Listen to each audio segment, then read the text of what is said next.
என்ன நீங்க பேசுறீங்க? ஆகம விதின்னு சொன்னது பாப்பானுக்காக அவன் சொன்னது.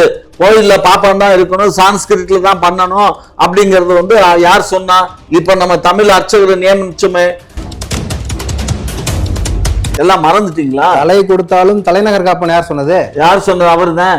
அதான் சொல்ற தலைநகர் அதாங்க, தலைநகரை காப்பான்னு சொல்லிவிட்டு திருவேங்கடத்தை கொடுத்துட்டு திருத்தணியை வாங்கினாருங்க. எனக்கு எங்க அம்மா அப்பா தான் சாமி, இதுதான் நம்ம முன்னோர்கள் தான் நமக்கு சாமி, புரியுதா? இத திரிச்சு உருட்டி பெரட்டி இவனுக்கு வயிற்று பிழைப்புக்காக பார்ப்பனர்கள் வைத்த கதைகள் அது, சரியா?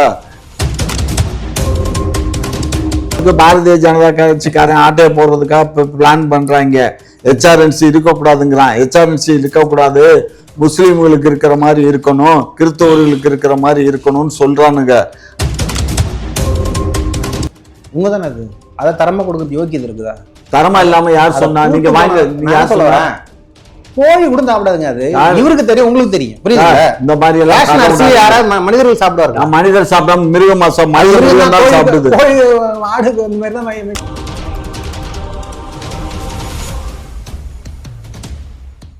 இன்னொரு விஷயம் என்ன அப்படின்னா, இப்போ திருச்செந்தூர் முருகன் கோவில்ல சமஸ்கிருதம் பதிலா தமிழ்ல மந்திரம் சொல்லியிருக்காங்க. அது சீமான் அவர்கள் சொன்னதுனாலதான் பண்ணாங்க அப்படின்ற மாதிரி ஒரு பேச்சு ஒண்ணு இருக்கு. இதை எப்படி பாக்குறீங்க? சீமான் தான் சீமான். ஏமா, கலைஞர் தமிழுக்கு எவ்வளவு அறிவுரை பண்ணிருக்காரு, எவ்வளவு புத்தகங்கள் எழுதியிருக்காரு. அவர் பண்ணாத இந்த தமிழகத்திலேயே பெரிய இவ்வளவு வருஷத்துக்கு முன்னாடி வரைக்கும் பண்ணல எல்லாம் இல்லடா. நிறைய அறிஞர்கள் தமிழகத்துல இருந்தாங்க, திருவிக்கா இருந்தாங்க, நிறைய பேர் இருந்தாங்க.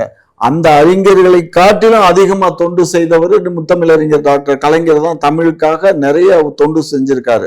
அவர் தொண்டுக்கு ஈடு இணையாக சொல்றதுக்கு யாரும் இல்லை. பட் ஆனா இருக்காங்க, அவருக்கு முன்னோடிகள் நிறைய பேர் எல்லாம் இருந்தாங்க. அப்படிப்பட்ட இந்த தமிழகத்துல தமிழ்ல பண்ணணும்னு சொல்லி நாங்க இந்த இல்ல எப்ப இருந்தே தான் சொல்லிக்கிட்டு இருக்கோம். இந்த பாப்பா சொல்லிக்கிட்டு அதெல்லாம் உங்களுக்கு தெரியாதுடா, இது உங்களுக்கு எல்லாம் தெரியாத மாதிரி ஆக்ட் பண்றாங்க. இது சுப்ரீம் கோர்ட் வரையும் கேஸ் போச்சு.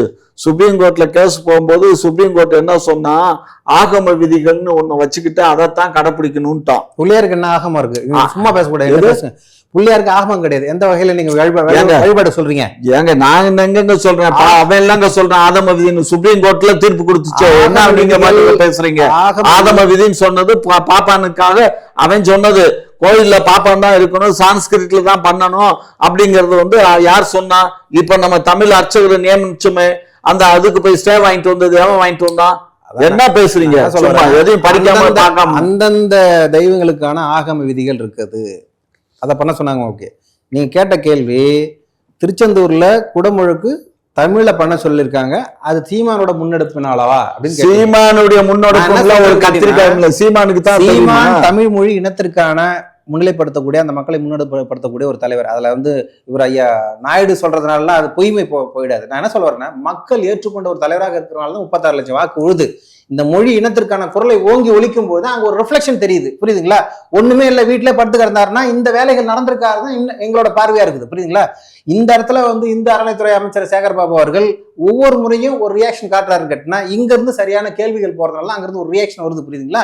இந்த கேள்விகள் மக்கள் நலன் காக்கக்கூடிய, மொழி காக்கக்கூடிய ஒரு விஷயமா இருப்பதுனாலதான் இன்னைக்கு அந்த வேலைகள் நடந்துட்டு இருக்குது. அது ஒரு பெருமைக்குரிய விஷயமா தான். இந்த மண்ணின் அடிப்படை பூர்வீக மொழி தமிழ் மொழி. இந்த மொழியில முருகனுக்கான அர்ச்சனை, தமிழ் கடவுளுக்கான அர்ச்சனைகளோ அந்த வழிபாடுகளோ புறந்தள்ளப்படுவது என்பது தமிழ் மக்களை புறந்தள்ளப்படுவதாக அர்த்தம் என்று அந்த ஒரு எண்ணத்தில் தான் திரு சீமான் அவர்கள் அந்த குரலை ஓங்கி ஒழிச்சார்.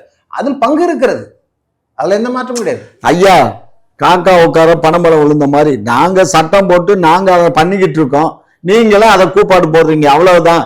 இது ஏற்கனவே மாப்போ சிவஞான ஐயா காலத்திலையும் முன்னெடுத்தாரு, ஆதித்தனார் ஐயாவும் முன்னெடுத்தாரு. ஆதித்தனார் ஐயா ஆரம்பிச்ச கட்சியை தான் இவர் ஆட்டையை போட்டிருக்காரு. என்ன பேசுறீங்க? தெரியாம பேசுறீங்க. நாம் தமிழர்ங்கிற கட்சி யாரு வச்சு நடத்தினா? அது ஏற்கனவே சொல்லிட்டேன். சீப்பா ஆதித்தனார் வச்சு நடத்தினாரு, அதெல்லாம் இல்ல. மாப்ப சிவஞானம் சமஸ்கிருதத்துக்கு ஆதரவா இருந்தார். வரலாறு மாத்தி சொல்லாதீங்க. ஆமா, அவரு வரலாறு இருந்தாரு. ஆனா அவர் தமிழுக்கு தானே. இங்க பாருங்க, அவர் என்ன பண்ணாரு தெரியுமில்ல உங்களுக்கு? சொன்னாரு திருத்தணி தமிழ் கடவுள், அதனால திருத்தணி நமக்கு இருக்கலாம், நம்ம வேங்கடத்தை அவங்களுக்கு கொடுத்துடலாம்னு சொல்லி தானே திருப்பதி அங்க கொடுத்து இங்க வாங்கினது. அன்னைக்கு அவரு காமராஜர்கிட்ட சொல்லி அன்னைக்கு அந்த கூட்டத்துல அவர் கலந்து போராட்டம் பண்ணி தானே அது வாங்கினது. எல்லாம் மறந்துட்டீங்களா? தலை கொடுத்தாலும் தலைநகர் காப்பன் யார் சொன்னது? யார் சொன்னது? அவருதான். அதான் சொல்ற தலைநகர் என்ன? அதாங்க தலைநகரை காப்பான்னு சொல்லிவிட்டு திருவேங்கடத்தை கொடுத்துட்டு திருத்தணியை வாங்கினாருங்க. நீங்க இங்க பாருங்க, ஒரு விஷயம் நல்லா புரிஞ்சுக்கோங்க. நான் ஹிஸ்டரியில படிச்சவன், சரிங்களா? ஹிஸ்டரியில என்கிட்ட ஏதோ ஓரளவுக்கு நான் படிச்சிருக்கேன். ஆகையினால இந்த கூறுகள்லாம் எனக்கு தெரியும். இந்த அரசாங்கம் ஏற்கனவே இப்ப நம்ம போட்ட அந்த 20 பேர் அப்பாயின்மெண்ட் போட்டத நம்ம எல்லாத்துக்குமே பள்ளிக்கூடத்துல அவங்களுக்கு படிச்சு சொல்லி கிட்டத்தட்ட ஒரு 6 மாசம் பரீட்சை எழுதி சர்டிபிகேட் வாங்கி தான் அவங்களை ஒவ்வொருத்தருக்கும் அப்பாயின்மெண்ட் போட்டு கோயிலுக்கு அனுப்பிச்சோம். அதையே கோயில்ல போகக்கூடாது எடுக்கக்கூடாதுன்னு சட்டத்தை போட்டு நிப்பாட்டி விட்டாங்க.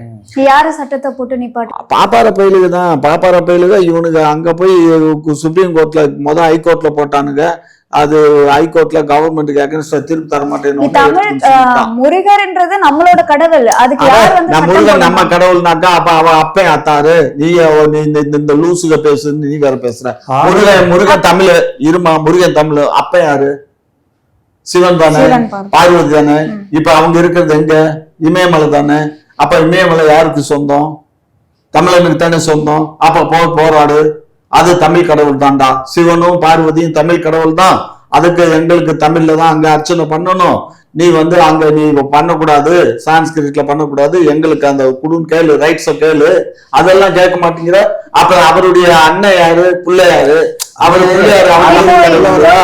எல்லா கோவிலையும் சாமிங்கிறது ஆசாமிகள் போட்ட சதி திட்டத்தினால் வந்த வினை. புரிஞ்சுக்கோ. சாமிங்கிறது தனியெல்லாம் ஒண்ணும் இல்ல. நம்மளுடைய முன்னோர்கள் தான் சாமி. நம்மளுடைய உனக்கு உங்க அம்மா தானே சாமி, எனக்கு எங்க அம்மா அப்பா தான் சாமி. இதுதான் நம்ம முன்னோர்கள் தான் நமக்கு சாமி. புரியுதா?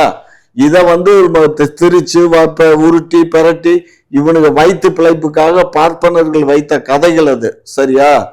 திரு சீமான் அவர்கள் தமிழுக்கு முன்னெடுப்பு எடுக்கிறாரு, இல்லைன்னு சொல்லல. நல்லா பண்ணட்டும்.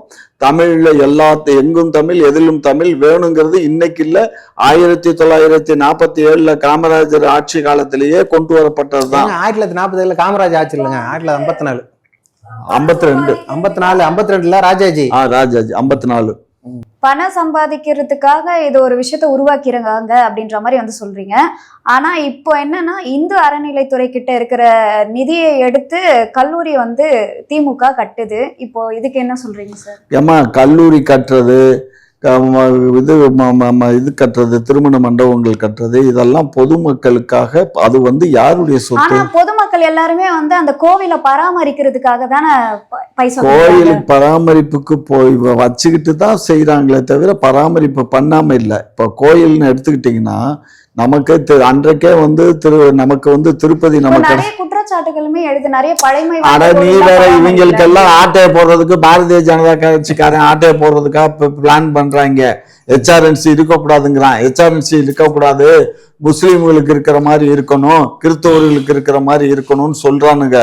அந்த மாதிரி வச்சோம்னா அவன் இப்ப கிறிஸ்தவர் மிஷினரியில அவன் சாமியார் வச்சதுதான் சட்டம். நீ கவர்மெண்ட் ஒன்றும் பண்ண முடியாது.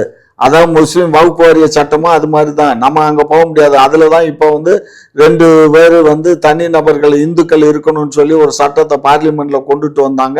அதன் பேர்ல இப்ப ஸ்டே போட்ட சுப்ரீம் கோர்ட்ல ஸ்டேல நிக்குது. சரியா? அதனால இதையும் ஆட்டையை போடுறதுக்கு தான் பாக்குறானுங்க அவனுங்க. ஏன்னா இதுல நிறைய வருமானம் வருது இல்ல, கொள்ளையடிக்கலாம்ல. இது அரசாங்கத்திட்ட இருந்தா கொள்ளையடிக்க இயலாது இல்ல. இப்ப இவர்கள் தூய அரிச்சந்திரர்கள் போல் பேசக்கூடாது. ஏன்னு கேட்டீங்கன்னா, ஊழல் என்பது 2 திராவிட கட்சிகளும் மலிந்திருக்கு தான். இப்போ நம்ம அரசியல் என்ன நிதர்சனமான அரசியல் என்ன தரப்பு பேசணும்? ஏழை எளிய மக்களுக்கான விடுதலை பேசணும். இப்போ பார்த்தீங்களா, ஊழலே பண்ணல, ஆட்டை போடுறதுன்னு ஐயா சொல்றாரு. நான் ஒன்று சொல்லட்டுங்களா? 56 ஆண்டுகளுக்கு பிறகு பொன்முடி அவர்கள் 3 ஆண்டு கடுங்காவல் தண்டனை, 50 லட்சம் ரூபாய் அபராதம் உயர்நீதிமன்ற நீதிபதி ஜெயச்சந்திரன் ஊடாக விதிக்கப்பட்டார்கள். 2023 டிசம்பர் 21 தேதி. காரணம் என்ன தெரியுங்களா? 2006 2011 வரையில 1.73 கோடி ஊழல் செய்திருக்கிறார், வருமானத்திற்கு மீறிய சொத்து சேர்த்திருக்கிறார். அதை அப்படியே நேராக உச்சநீதிமன்றம் போயிட்டு என்ன பண்ணிட்டாரு கேட்டீங்கன்னா ஏப்ரல் 10, 2024 ஸ்டே வாங்கி வந்துட்டார். ஊழல் செய்யலைன்னு சொல்லல உச்சநீதிமன்றம், நிறுத்தி வச்சிருக்குது. நான் என்ன சொல்ல வரேன்னா, 2 கட்சிகளுமே அந்த நிலைப்பாட்டில் தான் இருக்காங்க. நோண்டு எடுத்தோம்னா ஏகப்பட்டது வரும். அது இப்போ அரசியல் கிடையாது. நாங்கள் கேட்கறது என்னென்னா, அடிப்படையில் இன்றைக்கு கிட்டத்தட்ட 40% மக்கள், ஏழை எளிய மக்கள் இரவு உணவு இல்லாமல் உறங்க செல்கிறார்கள்.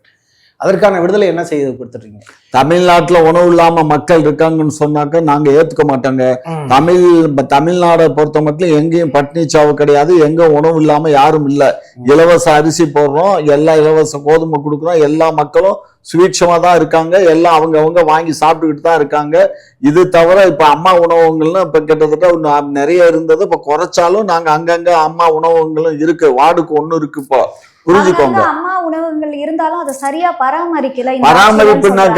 பராமரிப்புனா என்ன, 200 கோடியை கொண்டு அதுல கொட்டணும். மக்களுடைய சோம்பேறித்தனமா வீட்டுல அரிசி, இலவச அரிசி கொடுக்கணும், அதை வாங்கி சமைச்சு சாப்பிடறதுக்கு மக்களோட வரி பணத்துல இந்த ரேஷன் அரிசி கொடுக்குறீங்க, உங்கதானே அது? அதை தரமா கொடுக்கறது யோக்கியது இருக்குதா? தரமா இல்லாம யார் சொன்னா? நீங்க வாங்க, நீங்க யார் சொல்ல? கோழி கூட சாப்பிடாதுங்க, அது இவருக்கு தெரியும், உங்களுக்கு தெரியும், புரியுதா?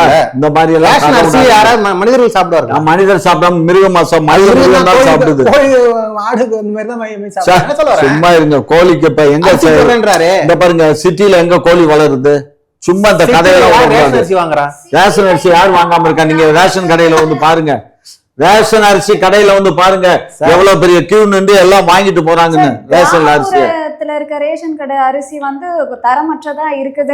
தரமற்றதா இருக்கா? பொன்னி அரிசியும் உனக்கு இது காலாபத்த அரிசிமா கொண்டு தருவாங்க. நல்ல அரிசியை நல்ல அரிசி தான். இங்க பாரு, நல்ல அரிசி இங்க பாரு, சாப்பாட்டு அரிசி நல்ல அரிசி தான் கொடுப்பாங்க. அதுல வந்து ஒண்ணு கிடையாது. இது என்னன்னா மொத்தமா நம்ம வந்து பர்ச்சேஸ் பண்ணி கடன்களை வச்சு அதை நம்ம அரைச்சு கொடுக்கும்போது கொஞ்சம் அது வந்து பழுப்பு நிறம் இருக்கத்தான் செய்யும், புரியுதா? இது வந்து நம்ம வெள்ளை அரிசி வாங்குறது இப்ப ஆபாயில்னு ஒண்ணு போடுறான், முழுசா வேக வைக்கிறது இல்ல, பாதி வெந்த உடனே அதை அரைச்சு கொண்டு வந்து கடையில கொண்டு வந்து கொடுத்துட்றான். இப்ப எல்லாம் அந்த ஆபாயில்னு பேரு. சோ ஆகையினால அந்த அரிசி இன்னைக்கு கிலோ வந்து இங்க என்ன விலை விக்குது? தண்ணியில இன்னைக்கு 65 ரூபாய் ஆபாயில் அரிசி விக்குது. இந்த அரிசி நம்ம எனாமா கொடுக்குறோம்.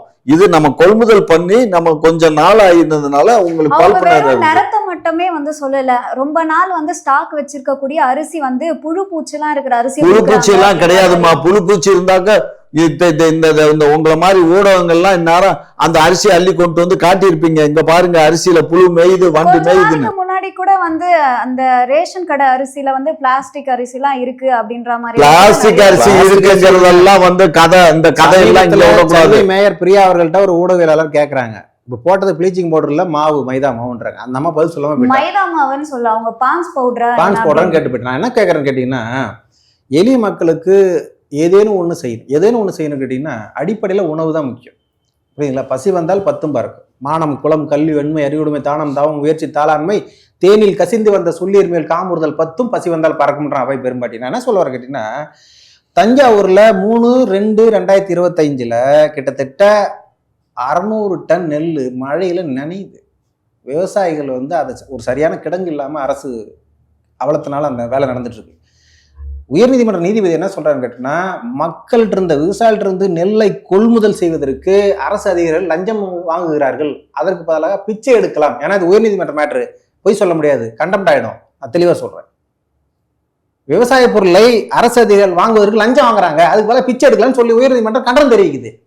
அரசு சுயட்சமா இருக்குது, மக்கள் சுயட்சமா இருக்கான்னு சொல்றாருல ஐயா. இந்த சின்ன சின்ன விஷயங்கள் இல்ல, இது அடிப்படையில நெல்லு, அரிசி இதெல்லாம் வைத்த நிரப்புறதுக்கான வேலை.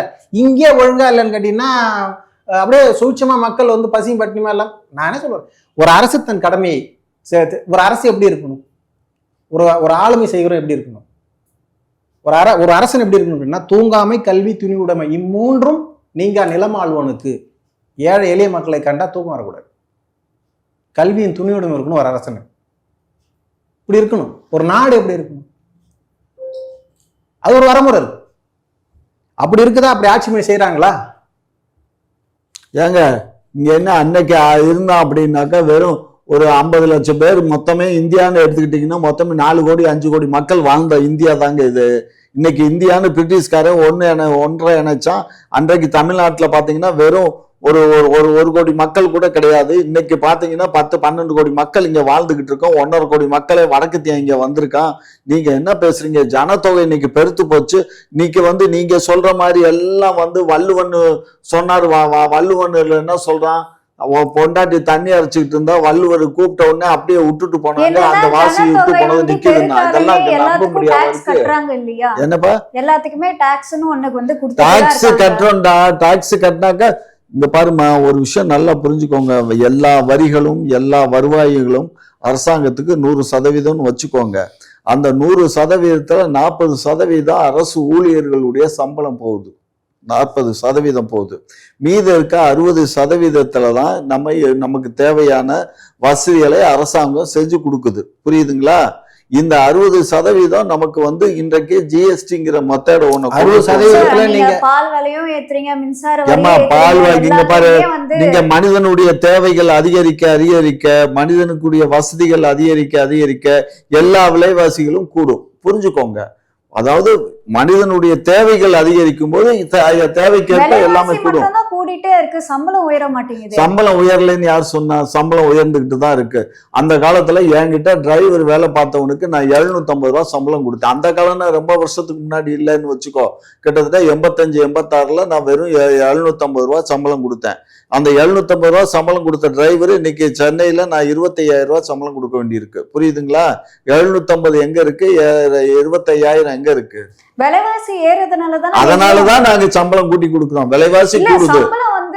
கொஞ்சம் வருஷமாவே ஏறாமதான். அப்படி எல்லாம் சொல்லாத. சம்பளம் ஏறினதுனாலதான் 2027ல சாப்ட்வேர் கம்பெனிஸ் எல்லாம் தமிழ்நாட்டுல அதிகமா படையெடுத்து வந்ததின் காரணமாகத்தான் எல்லாமே ஓஎம்ஆர்லயும் அங்கே இங்கேயும் மாடி வீடுகள்லாம் கட்டாது.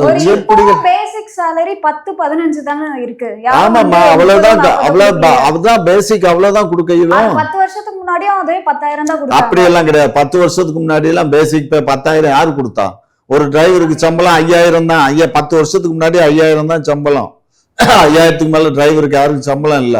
அவ்வளவுதான் சம்பளம். உங்களை மாதிரி ஒரு மினிமம் டிகிரி குவாலிபிகேஷன் படிச்சிருந்தாங்கன்னு வச்சுக்கோங்க, அவங்களுக்கு 5,000-6,000 தான் சம்பளம். இன்னைக்கு மதுரையில 5,000-6,000க்கு சம்பளம். இன்னைக்கு ஒருத்தர் என்கிட்ட பேசினாரு, அந்த மாதிரி டிகிரி முடிச்சிருக்காங்க. நம்ம அங்க ஒரு இது வச்சிருக்கோம், யூனிட் இருக்கு மதுரையில. 6,000 ரூபாய்க்கு ஒரு பொண்ணு வருதுயா, எடுத்துக்கோங்கன்னு சொல்லியிருக்கேன். புரியுதா? இப்போ நீங்களே சொல்லிட்டீங்க 6,000க்கு ஒரு பொண்ணு, அவ்வளவுதான் சம்பளம். 6,000 கை செலவுக்கு தான். ஏன்னா இலவச அரிசி கிடைக்குது, அதை வாங்கிக்கிறாங்க. வீட்டு வாடகைக்கு கை செலவு. அரிசின்றது ஒரு 15-20 கிலோ ஒரு குடும்பத்துக்கு வருதுன்னு வச்சுக்கோங்களேன். அதுல 4 பேர் இருக்காங்க அப்படின்னா 20 கிலோ வச்சு ஒரு மாசம். ஆமா, புருஷன் பொண்டாட்டி 2 பேரும் வேலைக்கு போறீங்கல்ல, யாரும் குழந்தை பெற்று கூடாது. 2 பேரும் வேலைக்கு போறீங்கல்ல, சம்பாதிக்கிறீங்கல்ல. இன்னைக்கு ஒரு கொத்தனார் சம்பளம் என்ன தெரியுமா? மேசன்ரி சம்பளம் 1,500 ரூபாய், நிம்டால் சம்பளம் 1000 ரூபாய், சித்தாள் சம்பளம் 700 ரூபாய். எவ்வளவு கஷ்டப்படுறாங்க, மருத்துவ செலவுன்னு கொத்தனாரு ஒரு சதுரம் பூச மாட்டாமா. ஒரு கொத்தனாரு 2 சித்தாள் ஒரு நிம்டால் விட்டோம்னா 10க்கு 10 சதுரம் பூசி வெளியில வர மாட்டான் ஒரு நாளைக்கு. நீ வேற அது வயிற்றுச்சல கலப்பாதனால அதுல நிறைய நொம்பலப்பட்டு வந்திருக்கேன். உங்களோட நேரத்தை ஒதுக்கி பல்வேறு கேள்விக்கு பதில் அளிச்சிருக்கீங்க, அதுக்கு ரொம்பவே நன்றி.